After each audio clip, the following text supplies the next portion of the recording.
Hey there, Internet! Buckle up because we're about to take a ride through a magical land where money talks and human rights walk. And you get the opportunity to have selective memory loss. Saudi Arabia.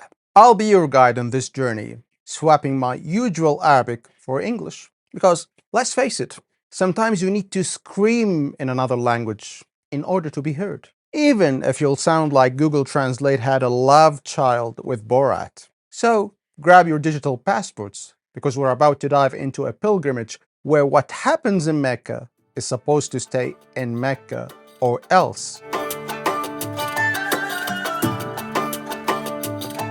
You'd think that with all the turmoil in Gaza, Eid celebrations for Muslims would already be at maximum chaos capacity. But no, Saudi Arabia saw this and said, challenge accepted, because they've managed to turn Hajj, a holy pilgrimage, into something resembling a scene from Dune. First of all, let's start with our heartfelt condolences to all the families who have lost loved ones on this year's Hajj. Our thoughts are with you, and may you find your missing loved ones soon. But wait, deaths and missing persons during the Hajj? Are we still talking about a religious pilgrimage in Saudi Arabia, not a scene from The Walking Dead? Yes, Hajj, the holy pilgrimage. For those of you who don't know, the Hajj is the annual Islamic pilgrimage to Mecca.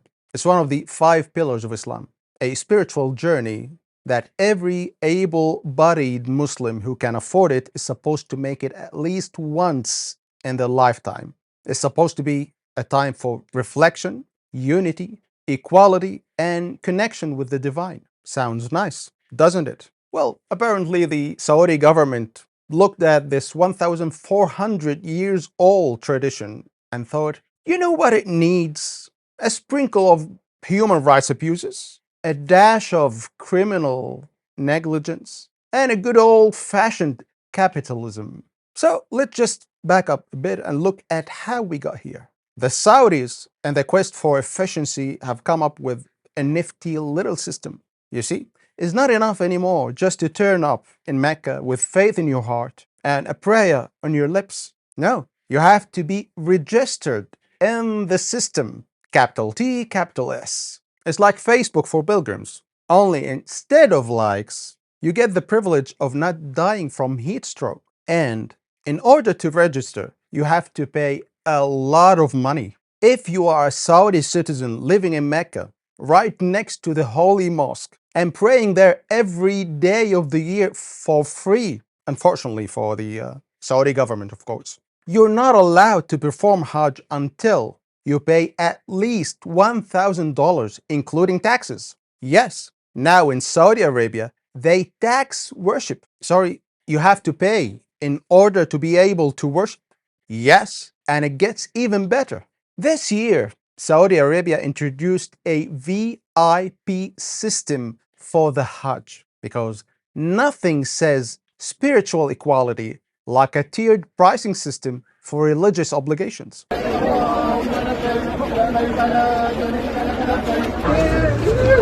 ده في اي بي. ده النوم بتاع الحج اللي احنا عارفينه. شاليهات الحج. ما شاء الله تبارك الله. هذه صالة كريم. هذا مكتب غرفة نوم بحمام. لبيك لا شريك لك لبيك. وافد عرفه من الحمد والنعمة لك والملك. وافد عرفه من الفندق.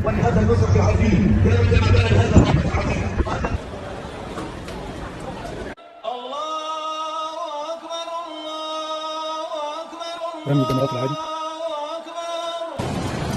رمي الجمرات من جوه السيارة. أو أنت واقف لوحدك خالص بحراسة الشرطة حواليك. We've got your basic package, the deluxe package, and the holy crap that's expensive package. For the low price of your life savings, the platinum package offers you the chance of not dying of heat exhaustion. You also get a free bottle of water and an I survived the Hajj t-shirt. Oh, and also air-conditioned tents, gourmet meals, and a personal guide to make sure you don't accidentally wander off and die in the desert. Isn't that exciting, huh? What about the people who cannot afford these luxury packages? Well, those people get the authentic Moses in the desert experience. They get to walk 23 kilometers to Mount Arafat in June in the Arabian desert. It's like a sauna, but instead of relaxation, you get heat stroke because nothing brings you closer to your maker than that. It's as if the Catholic Church started selling Platinum Plus confessional packages. Forgive your sins faster with our Express Lane option. And here's the kicker. If you're not on the system because you didn't pay and you thought you could outsmart the system by coming on a tourist or visit visa, well, you're basically persona non grata. It doesn't matter if you are a pious 80 years old grandmother who saved all her life for this trip. It's like showing up at heaven and the angels at the gate saying, "Have you RSVP'd?" No? Well, we hear hell is lovely this time of the year. So, initially, about 300,000 unregistered pilgrims were evacuated from Mecca because they didn't pay for the official packages, of course. And in a plot twist that would make Alfred Hitchcock say, "That's a bit much," they decided suddenly to let the unregistered pilgrims participate after all.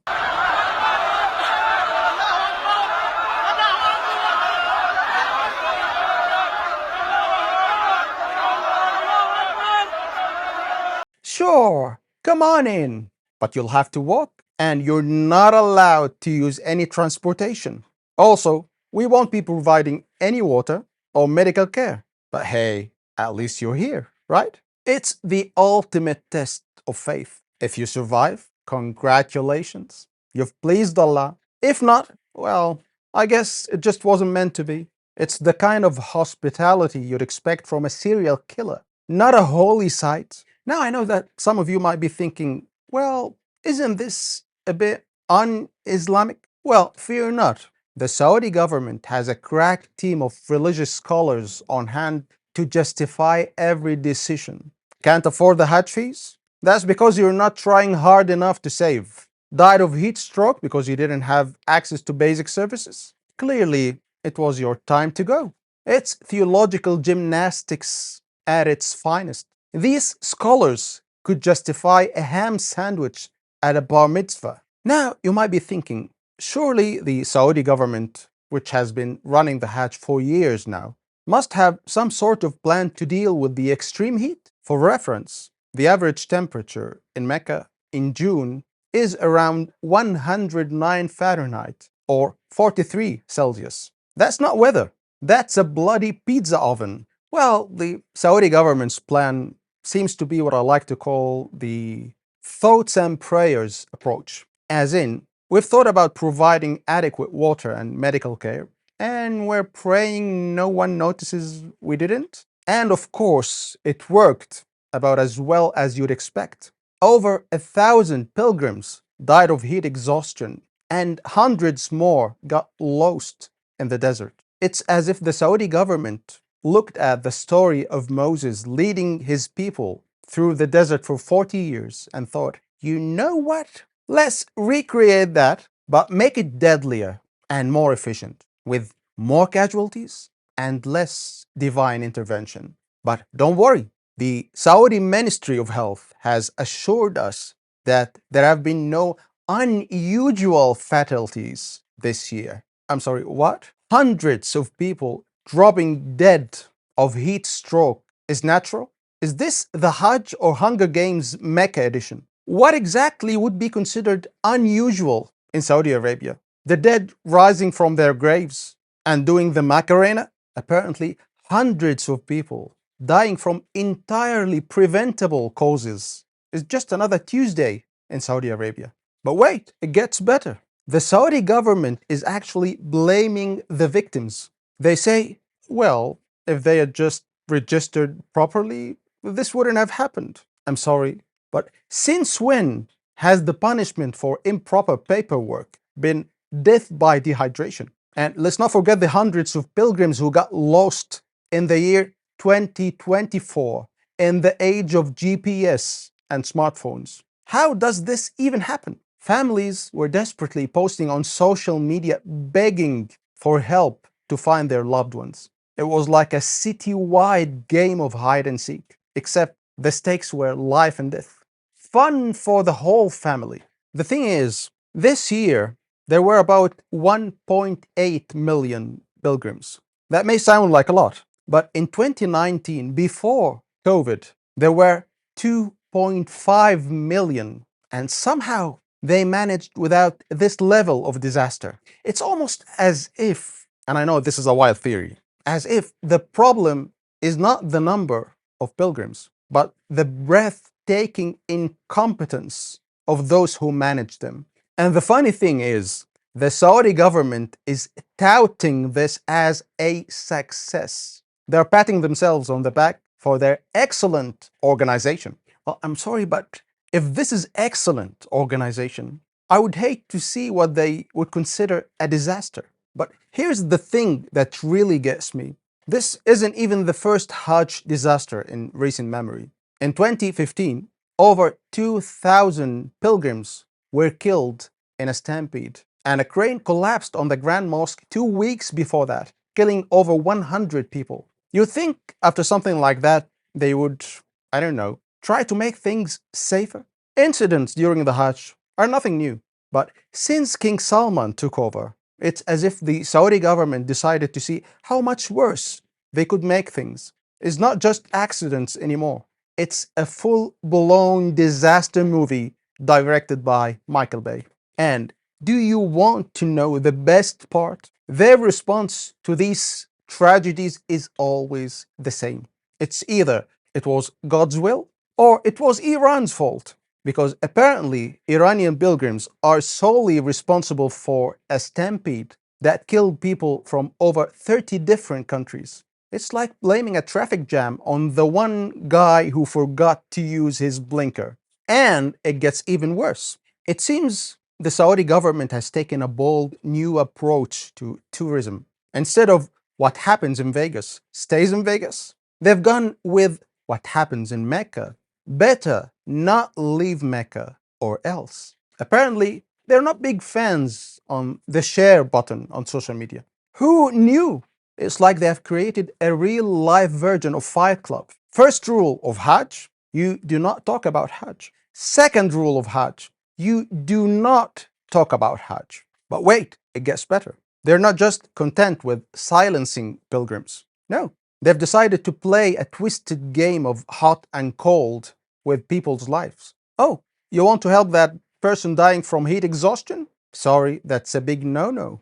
Water for the dehydrated? What do you think this is? A humanitarian crisis? حيت راه شفت واحد الوالدين راه اقسم بالله العلي العظيم راجعه في الطريق وكنشوف الناس كتموت هكذا كتشهد جيت نعطيه الماء حبسني البوليسي قال لك لا راه صافي راه كتخرجوا الموت. Oh wait, and just when you thought it couldn't get more absurd, they have started arresting people for, wait for it, telling the truth. Yes, you heard that right. Apparently, in the kingdom, honesty is not the best policy. It's a one-way ticket to the royal dungeons. السلام عليكم ورحمة الله وبركاته. النهاردة 23/6/2024. أنا قدام السفارة المصرية بجدة. أنا جيت عشان هم يشوفوا حل، بسلم نفسي هم يشوفوا حل. أنا بقالي يومين بدون أكل وبدون علاج. أنا محتاج أنزل مصر ضروري. أنا عملت فيديو بتحاسبن على الشركات اللي عملوا كده وبقول إن في وفيات، حد يلحقهم يا جماعة. الفيديو اتاخد بحاجة سياسية أخرى بحتة والدنيا مقلوبة يعني، فأنا تعبان جدا جدا جدا. So remember, next time when you're planning a spiritual journey to Mecca, don't forget to pack your sunscreen, your prayer mat, and most importantly, your ability to unsee, unhear, and definitely not share anything remotely resembling reality.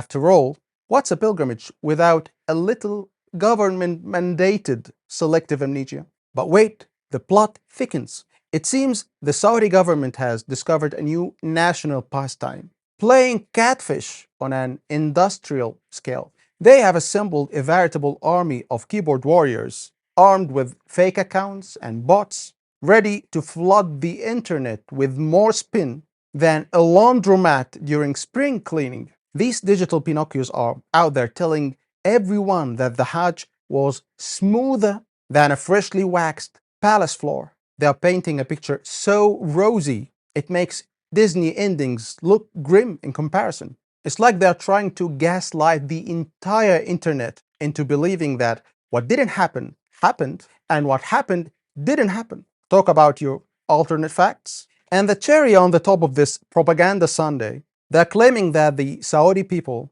are lining up to support this narrative faster than they queue for the latest iPhone. It's a masterclass in virtual ventriloquism, making it look like the people are speaking when really it's just the government with its hand up social media's back. So next time you're scrolling through your feed and see posts about how the Hajj was an unqualified success, complete with more emojis than a teenager's text message, remember, you might not be reading the voice of people, but rather the carefully crafted chorus of the ministry of everything is awesome. In the kingdom's new digital reality, it seems the truth is whatever has the most retweets. George Orwell is somewhere doing backflips in his grave, muttering, I warned you about this, people. And let's not forget our friend, Egypt's President Sisi. Well, Sisi was in town for his own Hajj experience. You know, the VIP package, the air-conditioned tent, the works.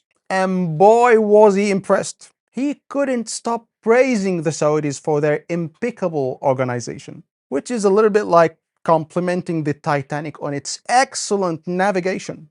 It seems that Sisi was too busy kissing Saudi ass to notice that his own citizens were dropping like flies in the desert. But hey, what's a few hundred lives between friends, right? Or maybe he thought it was part of the entertainment. Oh, look at all those people lying down. Saudi Arabia has even nap areas. How thoughtful. And let's not forget the real victims in all this, the Saudi officials. Can you imagine the stress of managing millions of pilgrims? The sleepless nights spent counting all this sweet pilgrim money. The strain of having to come up with new and creative ways of avoiding responsibility. It's enough to make you want to buy a solid gold Rolls Royce just to cheer yourself up. Oh wait, I think they already have those. You know, it's funny, I seem to remember a story about some people who used to run Mecca before the Saudis. What were they called? Oh, Quraysh. Well, these guys were polytheists. You know, the ones who worship multiple gods. And guess what? They never charged pilgrims a penny to visit the Kaaba. They even gave them food and water. Can you imagine? Pagans showing more hospitality than the current custodians of Islam's holiest sites. Oh, how times have changed. You know, it's interesting. The Hajj is supposed to be about equality, about stripping away worldly positions and status. Everyone wears the same simple white garments. No distinction of wealth or class. And yet, the Saudis have managed to create a system where your spiritual experience is directly proportional to the size of your wallet. The Saudi government is already making a lot of money out of this tragedy. The Hajj brings billions of dollars every year. And now, with this VIP system, they are going to make even more money with less pilgrims. It's as if they looked at one of the holiest sites in Islam and thought, you know what this needs? More profit. Let's turn it into the most expensive and dangerous theme park in the world. Come to Hajj World, where the rides are deadly and the prices are deadlier. Let's zoom out for a moment now and look at the bigger picture. This Hajj disaster is just a symptom of a much bigger problem. Saudi Arabia's total disregard for human rights. This is the same country that murdered journalist Jamal Khashoggi, bombed Yemen into oblivion, and killed its own citizens who refused to leave their homes so that bin Salman could build his crazy city of Neom on their land. Yet somehow they are still in charge of one of the world's most important religious events. Maybe it's time to let someone else take a crack at it. Because right now, I'm pretty sure a team of drunk monkeys could do a better job of organizing the Hajj than the Saudi government. That's why some people are calling for the internationalization of Hajj. Basically, they want to take it out of Saudi hands and put it under international management. Because the Muslim world can and should demand better. We can insist that all pilgrims are treated with the dignity and respect they deserve. Hajj should be a spiritual journey, not a financial transaction. Imagine a Hajj where every pilgrim, regardless of his financial status, has access to the same level of care and support. A Hajj where safety and well-being are prioritized over profit is not just a dream, it's a necessity. The time for change is now. We owe it to the pilgrims who have suffered and those who have lost their lives. We owe it to the future generations who will make this sacred journey. Let's make Hajj about devotion and unity again. At this time, it's every Muslim's responsibility. I know that in most of the Islamic world, people are not allowed to protest or participate in politics, since most of the Muslim countries are basically banana republics. That's why Muslims feel powerless in their countries. But in this case, there is something that every one of us can do. Something that's totally safe and possible. We can and we have to boycott Hajj and Umrah. Do you think it's quite normal for a devout Muslim ready to embark on his holy journey to open up a Hajj brochure only to suspect that he have accidentally stumbled into the Kardashians' holiday planner? The basic package? That will be $5,000, please. Oh, you've got a family. I hope you've got a spare $20,000 lying around.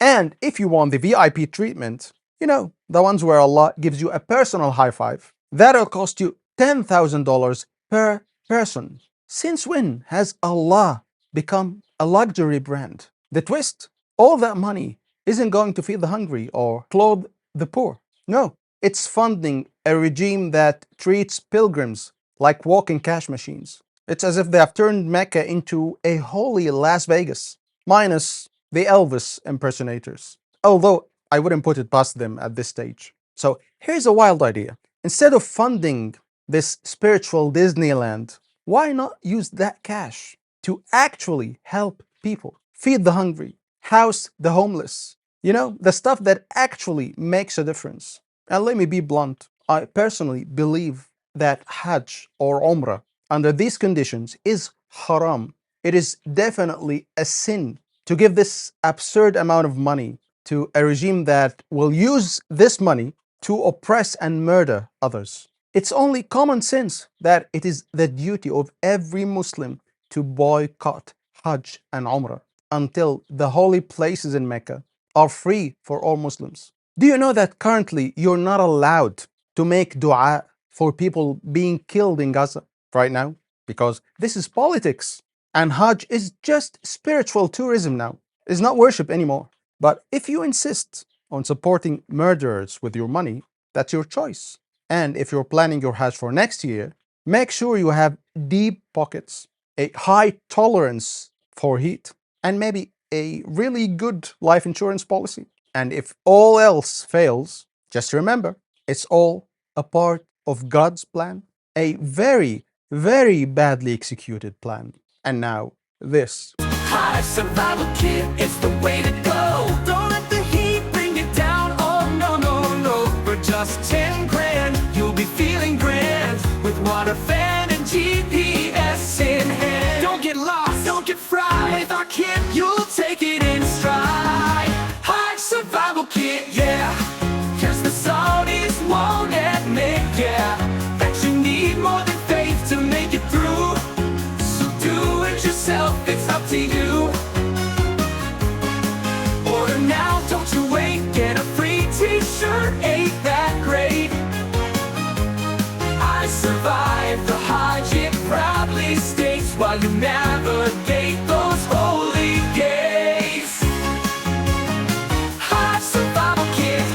keeping pilgrims alive since 2024. Order now. So, until we meet again, be safe.